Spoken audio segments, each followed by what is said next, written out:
Bem, pessoal, então começar a nossa oitava aula do nosso curso de PHP. Nessa nossa oitava aula nós vamos falar sobre o conceito e o uso do encapsulamento, né? Bom, o que é encapsulamento em orientação a objeto? Encapsulamento vem de encapsular, que em programação orientada a objetos significa separar o programa em partes, ou os mais isolados possíveis, né? A ideia é tornar o software mais flexível, fácil de modificar e criar novas implementações. Ou seja, o que é o encapsulamento, né? É proteger o meu código fonte. Quando a gente está utilizando até agora, né, que a gente estava fazendo nosso software, todos os atributos da nossa classe, nossos métodos, nós colocávamos como públicos, né? Então, o que quer dizer o público? O público quer dizer que ele pode ser acessado de qualquer lugar do software, então eu não tenho uma gestão segura dessas informações, né?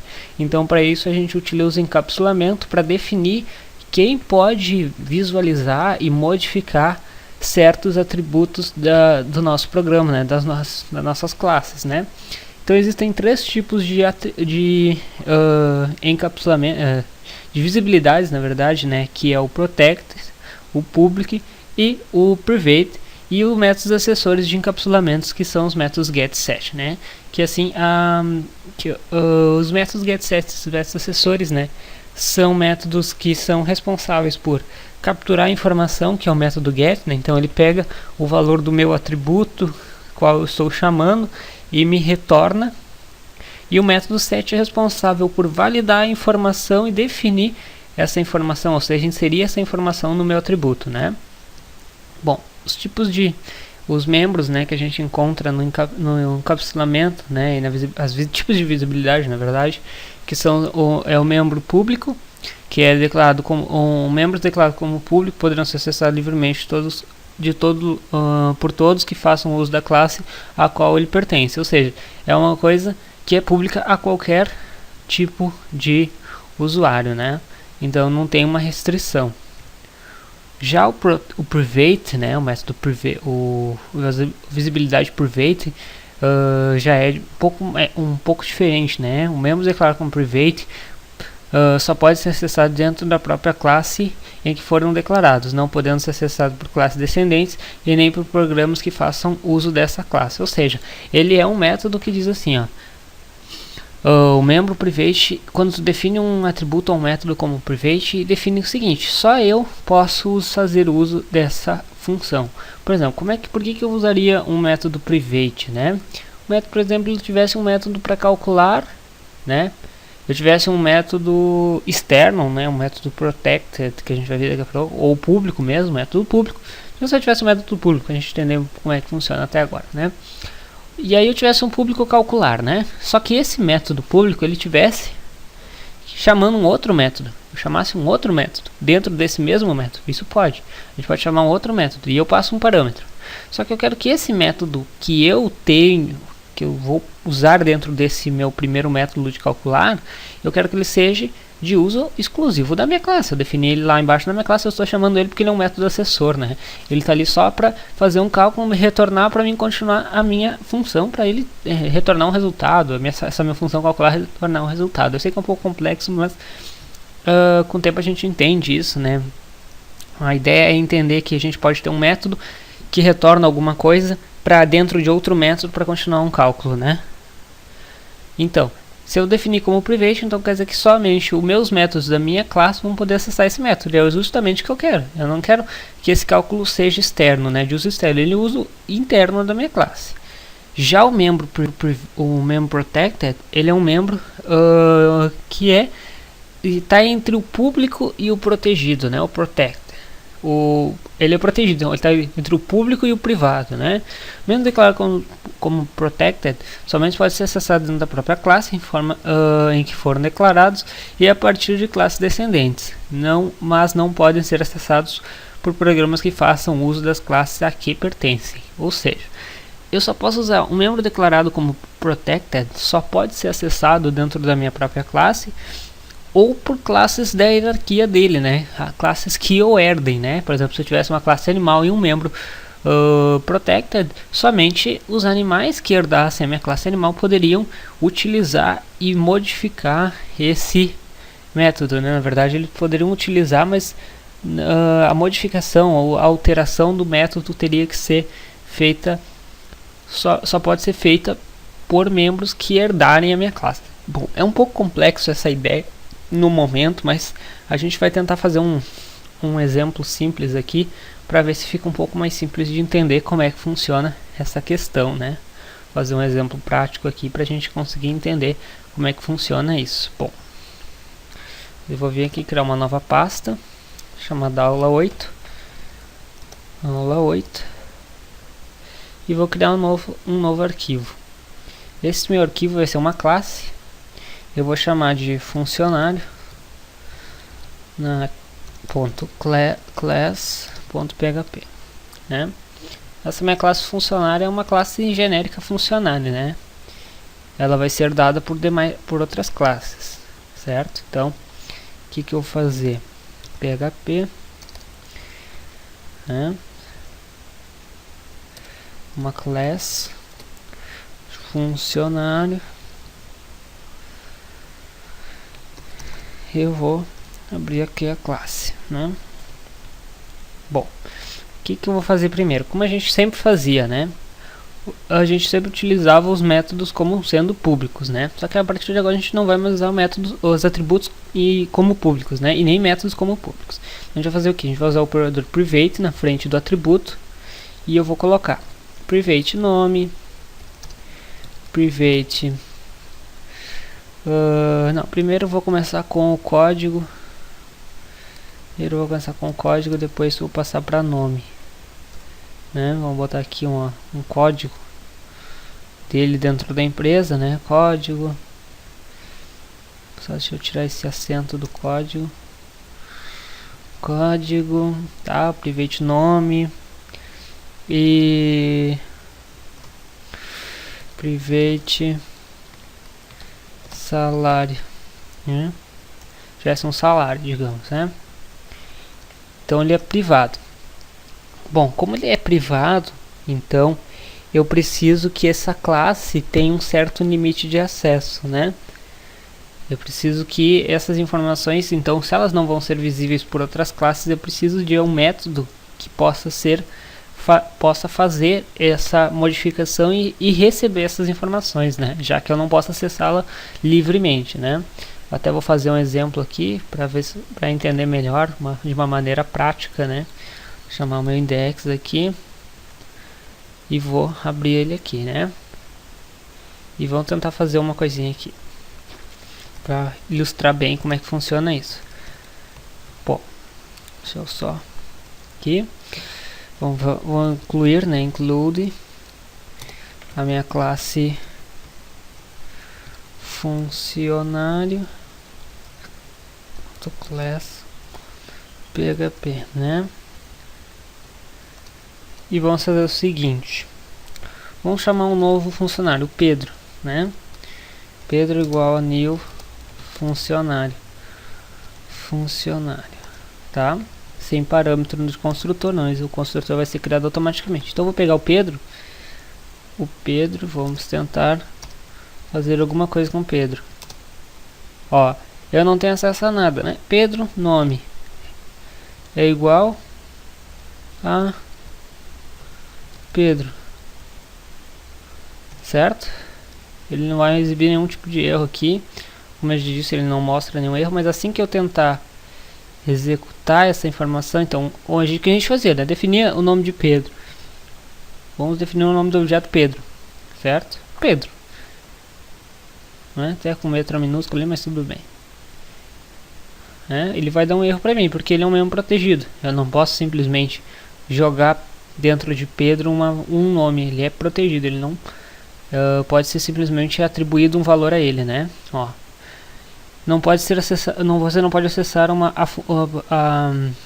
a propriedade private nome, né, dentro da classe funcionário na linha 5, né? Tem uma tentativa de acessar, então eu não posso simplesmente vir aqui e atribuir um valor a um objeto privado. Por isso que a gente utiliza bastante essa atribuição. Bom, para isso então eu preciso definir definir o nome do meu funcionário, né? Para isso a gente utiliza os métodos assessores, né? que são os métodos acessórios? Métodos get e set, né? Então a gente pode colocar aqui, ó, function set código, né? O parâmetro do... Vamos começar. Primeiro eu vou começar com get, né? Começar pelo uma ordem, fica sempre melhor, né? A gente passar essa ordem. Então, dentro do meu método get código, né? Eu posso fazer o que? Eu vou pegar e vou dizer para ele, eu vou te retornar o valor do meu atributo. Então return o que? This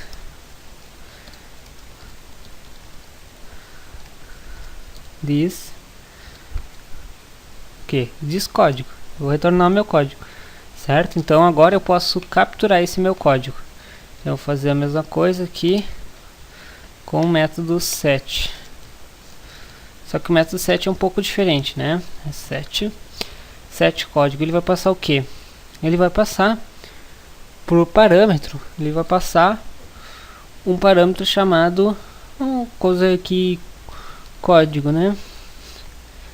E eu vou dizer, em vez de retornar, eu vou dizer que este código vai receber, o meu atributo código vai receber o código, né?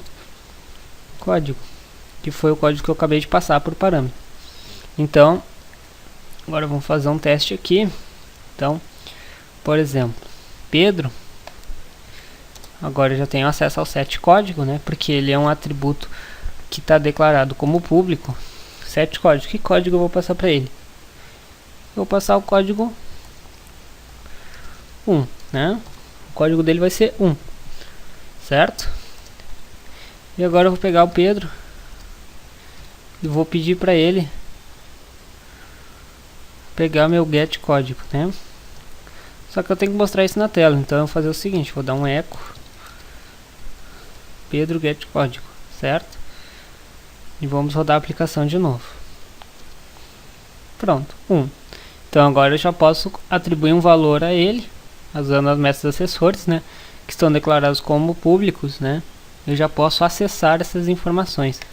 Bom, então vou fazer o seguinte, vamos só complementar aqui o resto das informações para os outros dois atributos, né?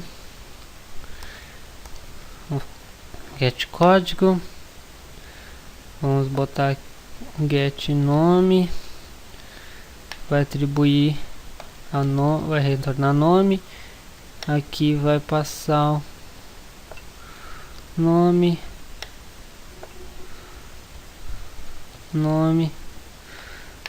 aqui diz nome, set código, get salário, aqui também vai salário, set salário,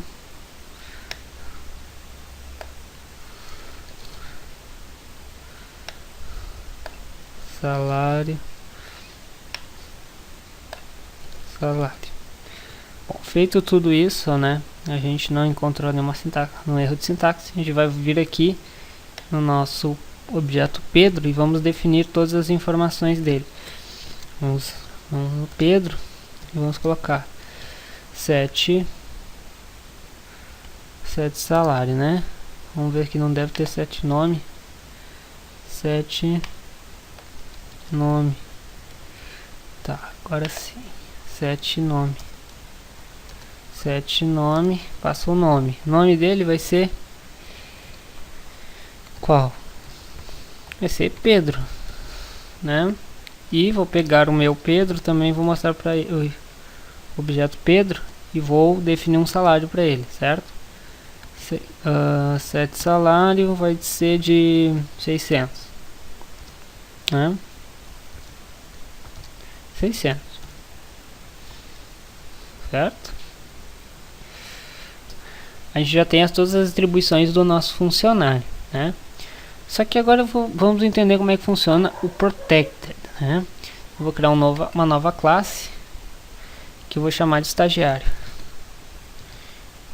Estagiário.class.php, né? Só colocar aqui estagiário. maiúscula. Vamos abri-la aqui. E eu vou fazer a mesma coisa que eu fiz com o funcionário. Vamos só atribuir o código PHP. Tem uma a mais aqui. Tá. Vou chamar de class estagiário. E vou fechar a classe. Bom, a classe estagiário, então, ela vai estender, né? Extends. Opa. Tends. O que? Funcionário.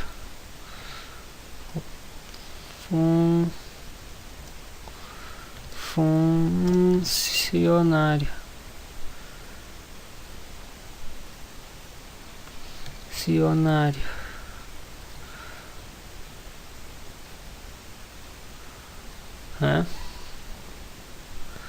Funcionário, tá?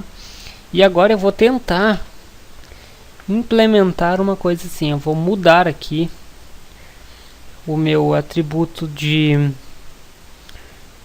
do meu salário. Como o salário está privado, né? A gente pode ver que o salário dele está privado. Eu vou mudar aqui então e vou sobrescrever o método do estagiário para receber o salário, o get salário. Então function get salário, que vai receber o seguinte. Ele vai retornar return o que? This salário vezes 1.12, né? Ou 12%. Eu vou acrescentar o salário dele 12%, certo?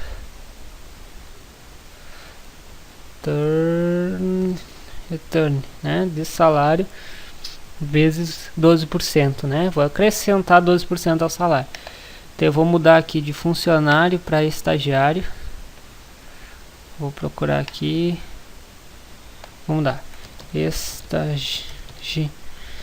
Estagiário, né? Estagiário. Até vou mudar aqui para estagiário. Vou ver se está certinho. Set código, nome e salário, né? Agora eu vou pegar o meu objeto Pedro e vou pedir para ele o que? Get salário. Vou chamar do meu objeto Pedro o get salário. Mostrar para ele, vou pedir para ele mostrar na tela um eco do meu salário. Estagiário, né? Vou colocar aqui estagiário. Vamos botar aqui. Opa. Estagiário, né? Importar a classe estagiário. Agora ele vai mostrar para mim. Vamos ver o que ele vai mostrar. Possivelmente um erro no estagiário, né? Na atribuição na mudança do método get. Porque ele está com o membro privado, então ele... Ó. Exatamente. Propriedade estagiário salário em linha indefinida, propriedade estagiário salário em linha na linha 4. Ou seja, como ele é privado, ele é somente de uso da minha classe funcionário, né? Então o que eu tenho que fazer aqui?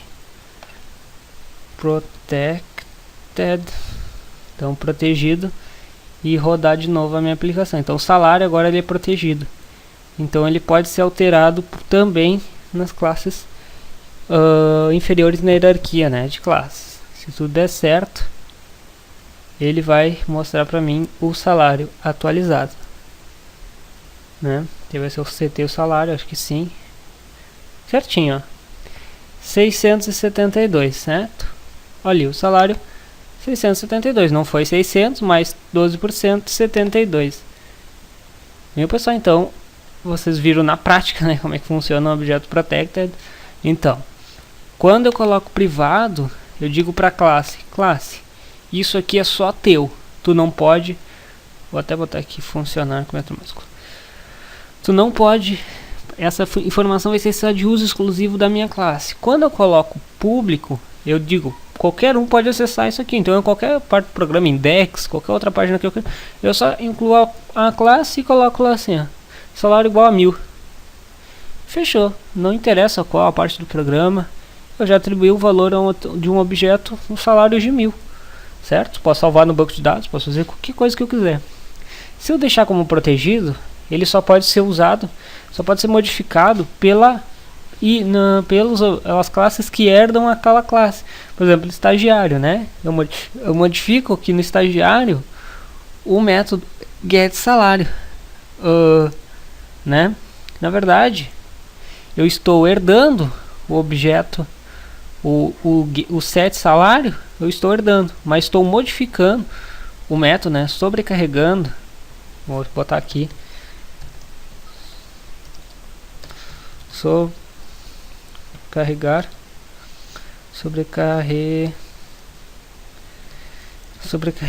né? O método do getSalário foi sobrecarregado, porque ele me retorna um valor com um acréscimo de 12%, né? Vou colocar aqui salário mais, né? Onde é que mais aqui, mais 12%. O salário dele mais 12%. Então eu retorno para mim o salário que eu defini mais 12% de bônus, que vai me retornar 672. Então, pessoal, espero que vocês tenham gostado dessa aula. A partir desse momento, então, a gente vai começar a utilizar membros protegidos e públicos, né? Não vamos mais utilizar métodos atributos públicos, né? Apenas protegidos e privados. As funções, tudo bem, pode ficar pública porque não vai ter nenhum tipo de problema nessa questão. Mas dependendo, claro, sempre dependendo da atribuição, né? Da função que tu vai definir, do tipo de programa que tu vai definir, tu pode colocar como protegido também as funções, né? Dependendo, eu quero que essa função possa ser executada pelas classes que herdem a classe, né? Então, vocês podem colocar também a função como protegida aqui, né? Aqui a gente poderia também colocar como protected. Bom, mas para não se alongar muito nessa aula, né, não ficar muito longa, muito cansativa, e a gente não vai fazer essa mudança. Mas vocês podem fazer tranquilo, vai funcionar da mesma forma, não tem nenhum tipo de mudança a não ser a colocar o protected na frente da function, né? Então, pessoal, espero que vocês tenham gostado dessa aula. Um abraço e até a próxima aula.